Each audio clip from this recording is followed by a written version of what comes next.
Lieutenant Governor Kathy Hochul will step into the role of New York governor in less than 2 weeks. On Wednesday, she gave her first press briefing since Governor Cuomo announced his. Hello, today I present to you an extremely attractive application for music lovers. It's completely free. You can listen to music online or download unlimited music to use whenever you don't have internet. The powerful search function helps you find anything you want. Trust me.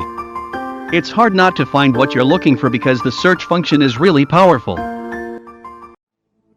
Application download link is attached in the description of the video. I'm pretty sure you'll like it. Thanks. Resignation. She promised her administration will be much different from that of her predecessor. CBS News national correspondent Jericka Duncan has more from Albany. In 13 days, I will officially become the 57th governor of the state of New York. Today, New York's Lieutenant Governor Kathy Hochul announced she's ready to lead. I will fight like hell for you every single day. She's stepping up as the state's first female governor, once the current governor, Andrew Cuomo, steps down at the end of this month. No one will ever describe my administration as a toxic work environment. It's been 1 day since Governor Cuomo made his bombshell announcement to resign following a state attorney general's report detailing what it called sexual harassment allegations from several women. The best way I can help now is if I step aside. Do you think there's a culture of sexual harassment that is rampant within the workplace? And I want them to know that with me in charge, they better watch it. You know, don't you dare think that you can make any woman or any individual feel uncomfortable in the workplace. As a former county clerk and congresswoman, Hochul is not used to being in the spotlight like Cuomo, who kept her out of his inner circle in her nearly 7 years as his number 2. I think it's very clear that the governor and I have not been close, physically or otherwise, in terms of much time. Hochul was not mentioned in the AG report that accuses close staffers like top aide Melissa DeRosa of working to discredit at least one of Cuomo's accusers. No one who is named as doing anything unethical in the report will remain in my administration. But for the soon-to-be new governor, her title isn't the only thing changing. I've just always viewed myself as someone behind the scenes to make someone else look good. But then I decided at one point I need to get in the arena. I got to get out there. I have to get in there and fight. Elaine Quijano maintains he did not sexually harass or grope anyone. He still faces multiple criminal investigations and possibly civil lawsuits. On Monday, the Judiciary Committee meets here to discuss impeachment. Jericka Duncan, thank you. For more on this, I'm joined now by Zach Williams and Molly Parmer. Zach is a senior state politics reporter for City and State New York, and Molly is a criminal defense attorney and former public defender. Welcome to you both. Zach, I want to start with you. What is the message that you think Kathy Hochul was trying to send in her first public remarks since the governor's resignation announcement?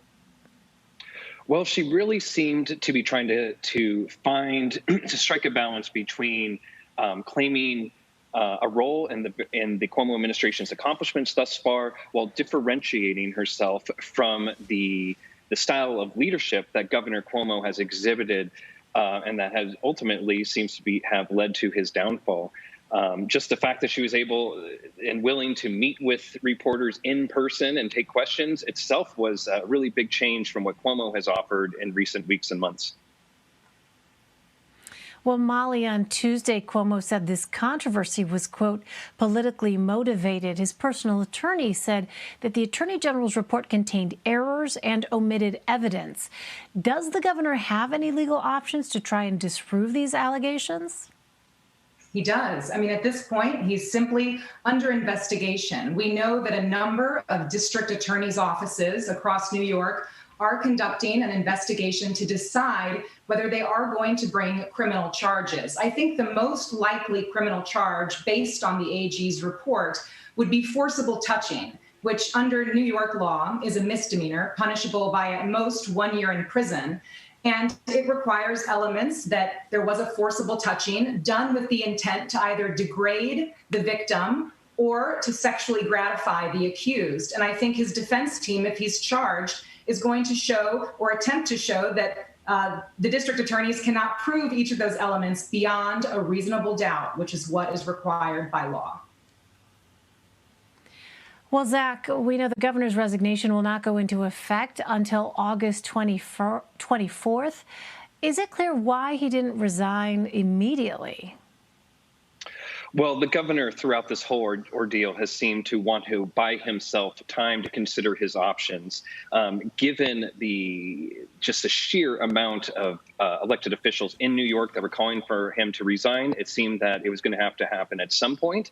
But staying on the job for 2 more weeks could give the governor a chance to kind of soften his landing, kind of spin the AG report, and ultimately argue to New Yorkers that he did a good job as governor, whatever they think about the scandals, the sexual harassment detailed in the AG's report. And who knows, if all goes well for him in the next 2 weeks, maybe he'll still have a political future here in New York. And, you know, Molly, you touched on this a moment ago. What are the chances that Cuomo will still face criminal charges for his alleged conduct once he's officially out of office? And what about the potential for civil liability?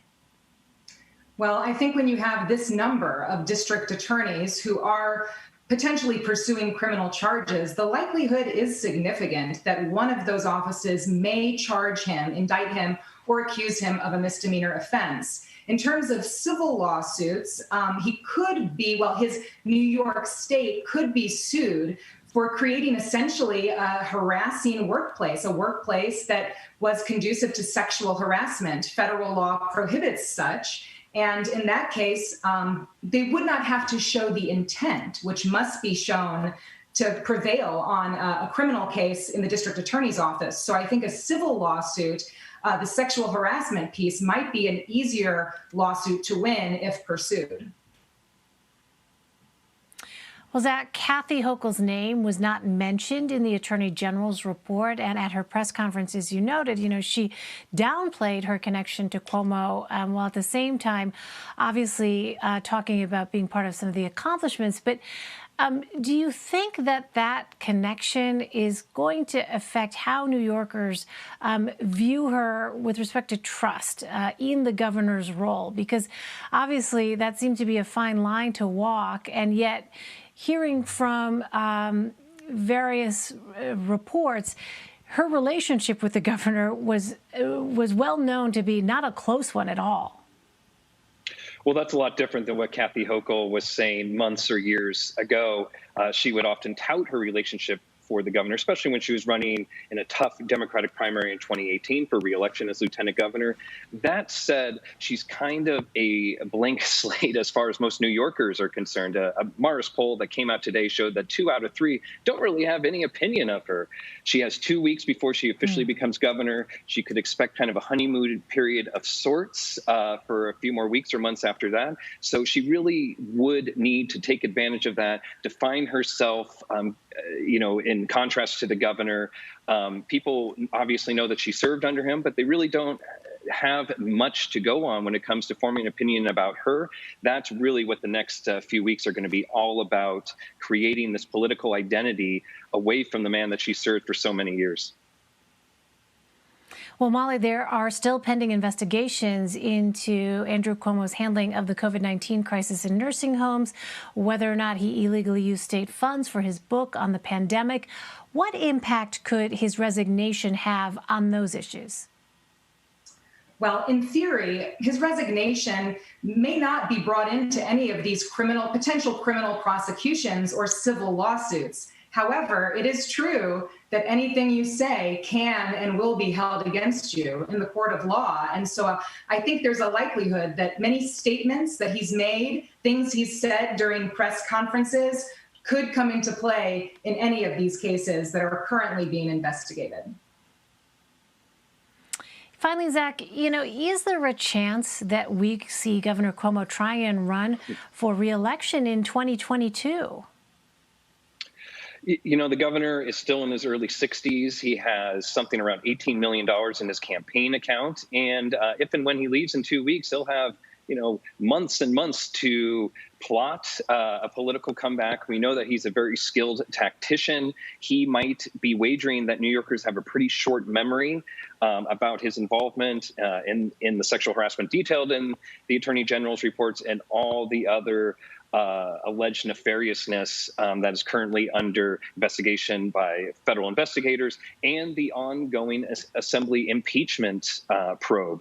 That is likely to continue. He could still get impeached even when he is out of office. And if that happens, and if he gets convicted by the Court of Impeachments, then he might be banned from running again. That would be the nightmare scenario for a guy who seems to have devoted his whole life to becoming governor and staying governor as long as he possibly can. That said, you can never count Andrew Cuomo out. He knows the political chessboard like few others. He's got money, and he's going to have some time to work on his future very soon. All right, we'll have to see how it plays out. Zach Williams and Molly Parmer, thank you both.